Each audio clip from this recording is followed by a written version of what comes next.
جب حضور علیہ السلام کے پاس مسلمہ کذاب جس نے نبوت کا دعویٰ کیا خط آیا، خط کے اندر پتہ ہے کیا لکھا ہوا تھا؟ اس نے لکھا کہ اے اللہ کے نبی، جب تک آپ ظاہری طور پر حیات ہیں نا، آپ اللہ کے نبی ہیں، جب آپ ظاہری طور پر دنیا سے چلے جائیں گے پھر میں نبی ہوں گا، معاہدہ کر لیں، یا یہ کہ آدھا عرب تجھے نبی مانے، آدھا عرب تجھے نبی مانے۔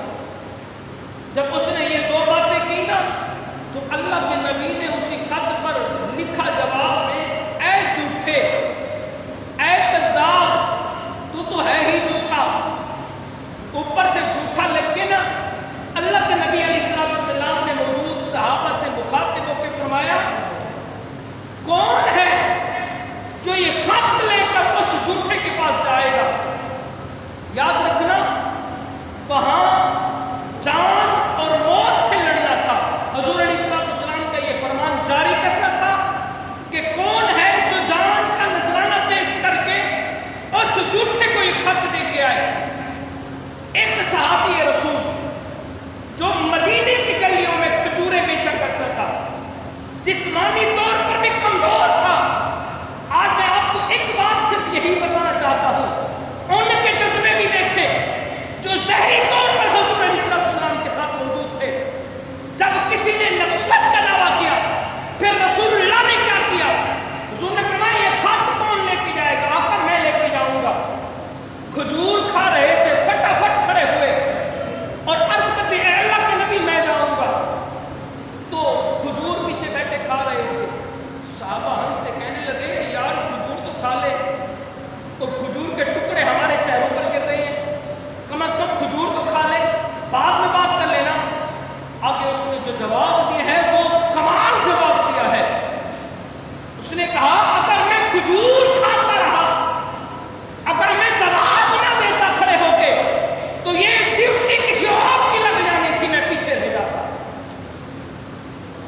کمزور جسمانی حالت میں تھا، حضور علیہ السلام نے نیزہ دیا، کھوڑا دیا، کہا جا۔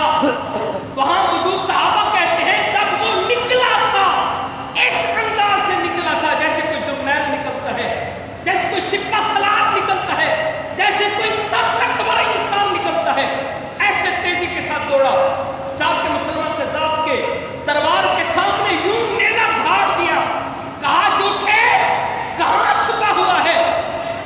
وہ اٹھ کے بیٹھ گیا، پوچھتے ہیں کون آیا ہے؟ حضرت حبیب بن زید کہنے لگے تجھے نہیں پتا؟ چہرے سے پتہ نہیں لگتا کہ محمد عربی کا غلام آیا ہے، محمد عربی کا نوکر آیا ہے، چہروں سے پتہ نہیں چلتا تجھے؟ کافر وہ ہے جو شمشیر پہ کرتا ہے بھروسہ، مومن وہ ہے جو بے طائف بھی لڑتا ہے سپاہی، تجھے نہیں پتا کہ محمد عربی کا غلام آیا ہے؟ کہا کیا کام ہے؟ کہا تیرے خط کا جواب لے کے آیا ہوں۔ خط یوں پڑھا کرتے تھے، ساتھ ایک دربار کھڑا، دربانی کھڑا ہوا تھا، خط پڑھا تو لکھا ہوا تھا جھوٹے، تو سارے درباری بیٹھے تھے، سن لیا، غصے ہو گیا، کہنے لگا پیچھے دے، آگے پھر جملہ سنے۔ وہاں پہ موجود ایک شخص بعد میں مسلمان ہوا، اس نے سارا واقعہ بیان کیا، کہا کہ جب حبیب بن زید مسلمان کذاب کے پاس حاضر ہوا نا، اس انداز سے کھڑا تھا، تنے تنہا کھڑا تھا، کوئی دوسرا اس کا ماننے والا نہیں تھا، ساتھی نہیں تھا، اس انداز سے کھڑا تھا جیسے کوئی ہمت والا پردے کے اندر کھڑا تھا۔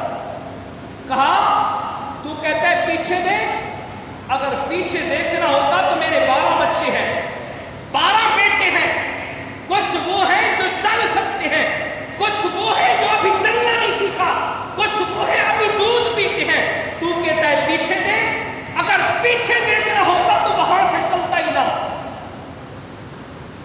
تو اس نے کہا پھر تیرا کیا خیال ہے؟ کہا میرا کیا خیال ہے، جو میرے نبی نے کہہ دیا تو وہی سچا ہے، میرے نبی نے کہہ دیا تو جھوٹا ہے تو پھر جھوٹا ہے، اگر 7 سمندر دھو کے آ خود کو پھر بھی یہ جھوٹ والا دام تجھ سے نہیں دھو سکتا۔ کہا کچھ مرضی کر لے، کچھ مرضی کر لے، محمد عربی یہ تو محمد عربی کے غلام جان دینے کے لیے تو حاضر ہوئے ہیں. تو اس نے تلوار اٹھائی غصے سے, کہا اب تیرا کیا خیال ہے؟ کہا تو ہمیں آزمانا چاہتا ہے, بڑا نادان ہے, بڑا بے وقوف ہے. غزوہ بدر سے لے کر غزوہ احد تک ہماری داستان دیکھ لے, ہم 313 بھی ہوں, آگے 1000 کی تعداد ہو تو ہم کبھی نہیں ڈرے. ہم ڈٹ کے میدان میں کھڑے ہوتے ہیں, اور تو کہتا ہے کہ اب تیرا کیا خیال ہے؟ پھر وہی کہوں گا, میرا وہی خیال ہے جو میرے نبی کا خیال ہے. تو جھوٹا ہے تو جھوٹا ہے. اس نے تلوار اٹھائی, حضرت حبیب بن زید کے بازو پہ لگائی, آپ کا بازو کٹ کے زمین پہ گر گیا. پھر تلوار اٹھائی, آپ کہا تیرا کیا خیال ہے؟ کہا پھر تو مجھے آزمانا چاہتا ہے, پھر آزمانا چاہتا ہے. اس نے پھر تلوار لگائی, بازو دوسرا کٹ گیا. پھر تلوار اٹھائی, اس نے گردن پر رکھی, حضرت حبیب بن زید کی گردن پر. کہا اب تیرا سر تن سے جدا کر دوں گا, اب تیرا کیا خیال ہے؟ حضرت حبیب بن زید نے پتہ کیا کہا؟